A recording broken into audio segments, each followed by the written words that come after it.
fascinating, interesting debate show is live in the huddle.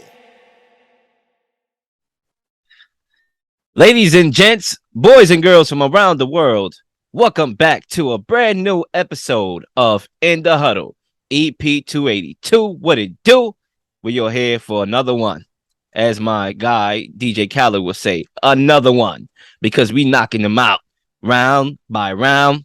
It's going down today because we have a lot to talk about today, especially in the NBA. Now, I know the NFL is in full gear, but one thing we want to do, especially me, from an individual standpoint, when delivering shows like this, is to make sure that this time around we don't go fully away from the NBA, because I do believe this NBA season is something to look forward to. So it starts on today, with a lot of things going on, a lot of drama in the NBA. And it's funny because myself and Zach, we did a show this weekend. Zach, we talked about sports and reality TV and how, the NFL is always something going on and off the football field. And we also talked about the NBA and how a lot of the drama that really goes on is actually off the court. And once again, perfect timing, because we have a lot of drama to talk about. But before we get there, and before we even hit the ground running, where's my madness? Let me introduce the one and only, my co-host, one of my co-hosts, Zay. Good vibes. Good vibes. How you feeling? I think we technical. Oh, here we go. See, I'm it's all over the place. I'm a little bug computer wise. The technological advances that, for whatever reason, these computers just don't work with me. But always good vibes, always high spirits. This is my congested flu game. We gonna knock this show out the park. It's gonna be an amazing episode. There's gonna be a lot of information, a lot of stuff that I hope you guys are interested in and hope y'all love.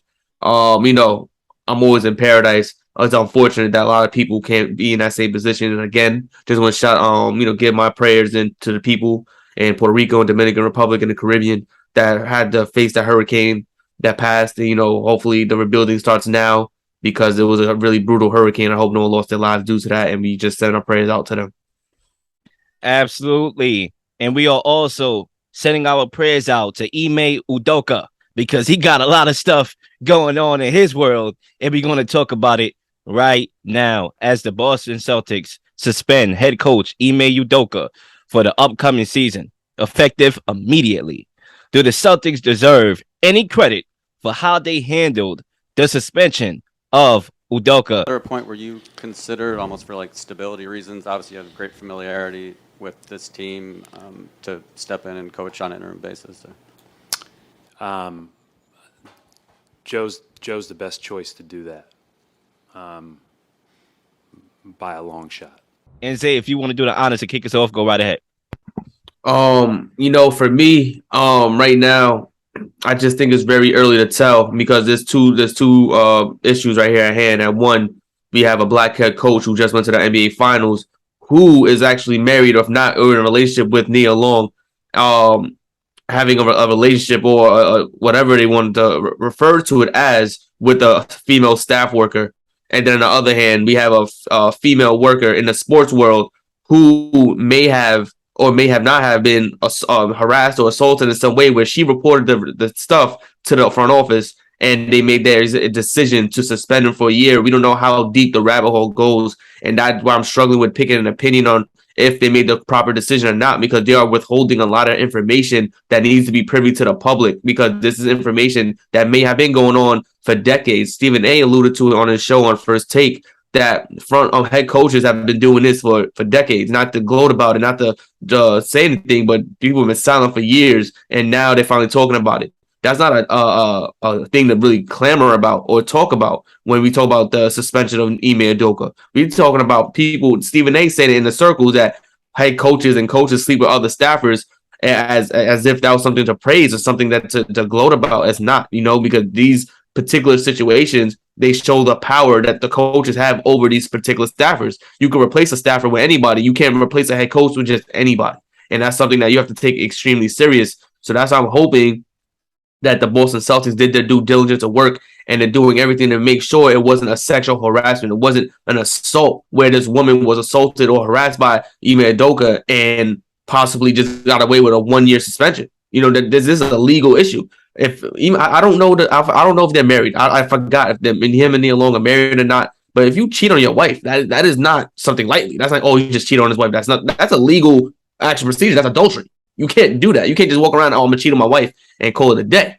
But to say all that to say, it's unfortunate that we out of nowhere hear this information, because apparently it wasn't just told to ESPN, it was leaked through the Boston Globe. I mean, it was leaked through the Boston organization to ESPN on I believe, Wednesday at 11 a.m. So it was something that was brewing for a while. This investigation started, if not, was concluded in July. I forgot the exact terminology that they use in the article, but this investigation was going on for a while, and it was leaked to ESPN. So that means Boston was possibly trying to keep it quiet or try to put on a hush-hush as if nothing ever happened. I think they had to be forced to suspend him once it got leaked out to ESPN. So I'm right now, after saying all that, I'm concluding my statement in my first lap by saying Boston was in the wrong in this particular investigation.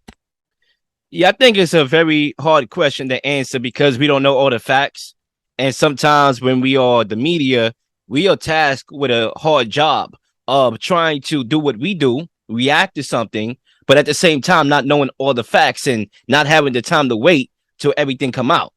Now, with that being said, based on what I know so far and what I don't know, because there's a lot that I don't know, but there's some that I think I know, I would say that I think the Boston Celtics handled the situation, I won't say all the way 100%. They did a great job, but any situation like this is always going to be tough for the organization to win, regardless. So I'm going to give them a slight pass with this one. And the reason why I say so is because, number one, I hate to beat this guy, but I'm actually going to talk a bunch of facts here right now. This is not my politics. This is just the way how life is set up. Life is a competition, right? To make it to the league, 1% make it, right? Even at the top, ownership, coaching, that's an even more competitive thing. To become a head coach is very, very, very, very competitive, especially you being an African-American, you at a disadvantage. Any other job, trying to be in business, media, it's always a competition in life. Boxing, one of my favorite sports.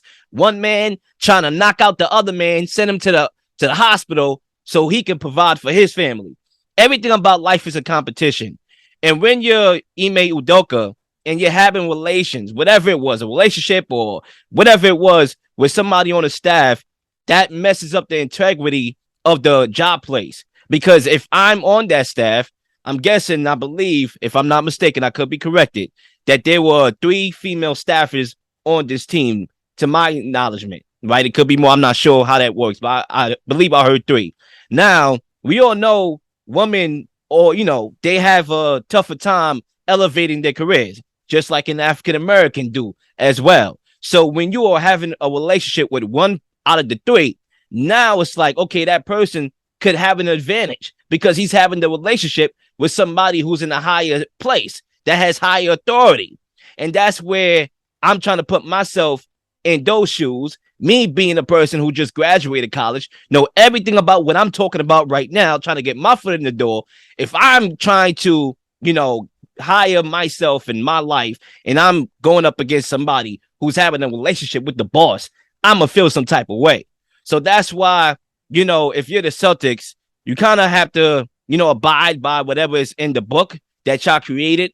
And if it says not having a relationship, which I don't think is a good moral thing anyway, with somebody on the staff who's a subordinate while you are at the top echelon of the economic, echelon when it comes to Boston and everything Boston Celtics, that's where I feel that you have to do a better job. And if you're Ime Udoka, not to mention that you let a lot of people down, you let your team down. This was a team that I felt coming into this year had everything that they needed to succeed. They had the right coach that took them from a season where they were 25-25 to ultimately getting to the finals. We all know Jason Tatum and Jaylen Brown and all them guys, Marcus Smart, they are big proponents of this guy, Ime Udoka, and the fact that you let your teammates down, you left your wife down, who you invited to move to Boston just 2 weeks ago, knowing that this was a report that was launched in July. the brave and guts of you to try to do that. There's so many people that he let down, and most importantly, he let down Boston, in my honest opinion, because yeah, I understand we are human. At the end of the day, we make mistakes, but never let any little intangible thing get in the way of money, success, and your craft. I just want to agree with that because also, the number one thing that brings a man down is temptations. We are tempted to do things that we see on the other side of the grass. Sometimes we look at things like, oh, I want this, I want that, I want to go after it. And then sometimes they want to be in our downfall. And that is like one of the biggest issues, especially for the an issue in this particular situation with Ime Udoka being a black head coach.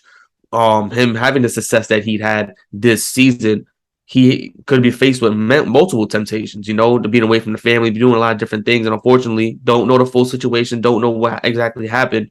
But he had everything to lose. He had the job to lose. He had his family, his wife to lose, and a lot of things. And right now are all falling. The whole domino effect for making a decision that possibly shouldn't have happened in the first place is on him currently. And that's unfortunate.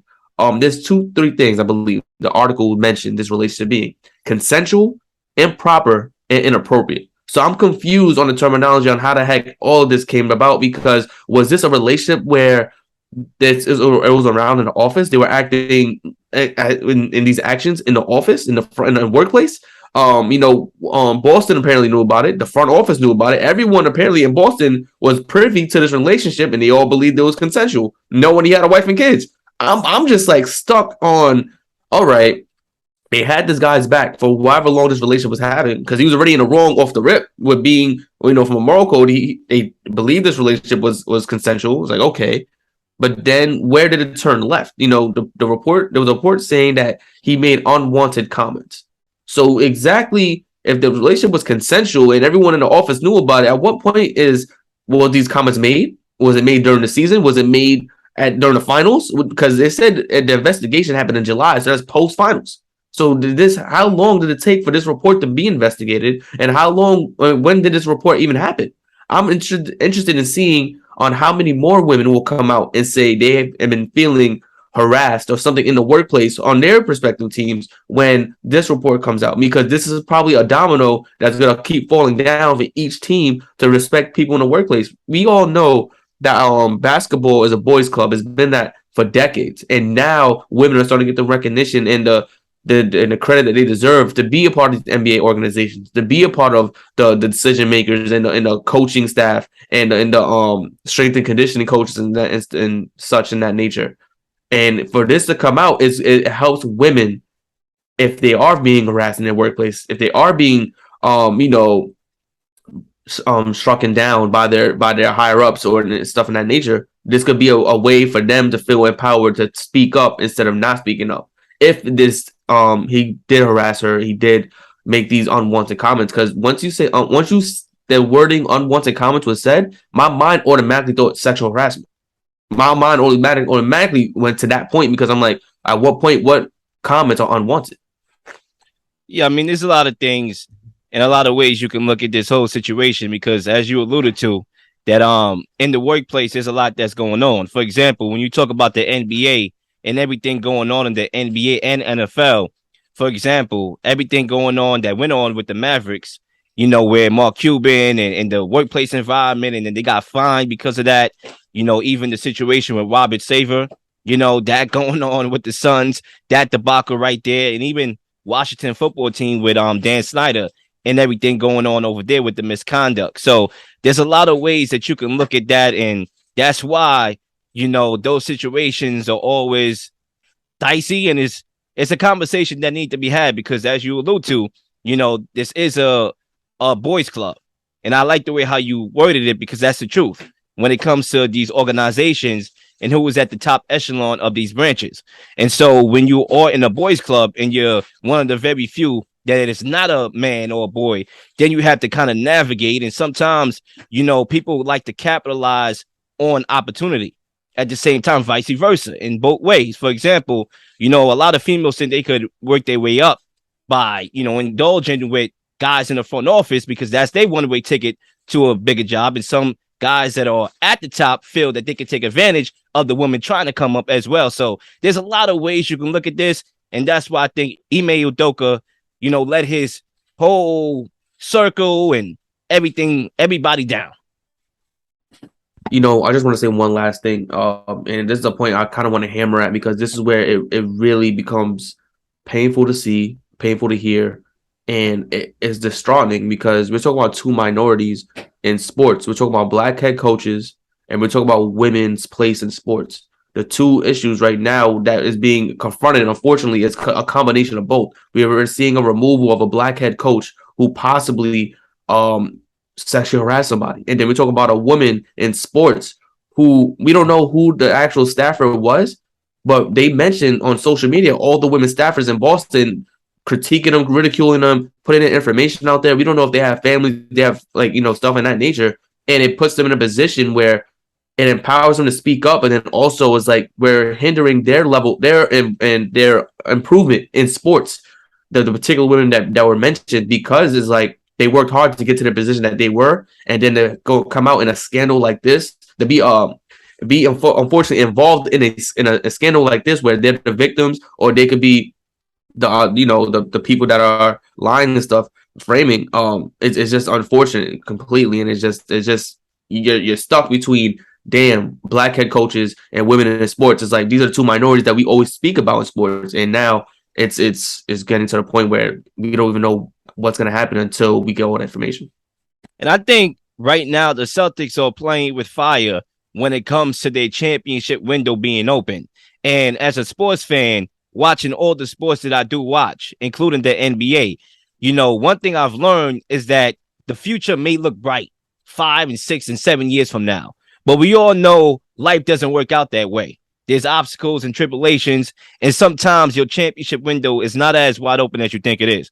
So when you talk about the Celtics and everything that has happened since they dropped and blew that series in the finals, which we all basically beat the drum that they choked that series away where they had the opportunity to win the championship. You look at this year and everything that has transpired, right? When you talk about Daniel Gallinari having a torn ACL, playing in a whole different league, during the offseason. When you talk about Robert Williams having to have surgery, missing 6 to 8 weeks. When you talk about losing your head coach right as training camp is about to begin, that's a lot more obstacles that they are currently facing right now.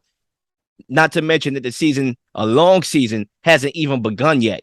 And that's why when you're the Celtics, you need to stop playing with fire. Now, with that being said, I do believe in Brad Stevens.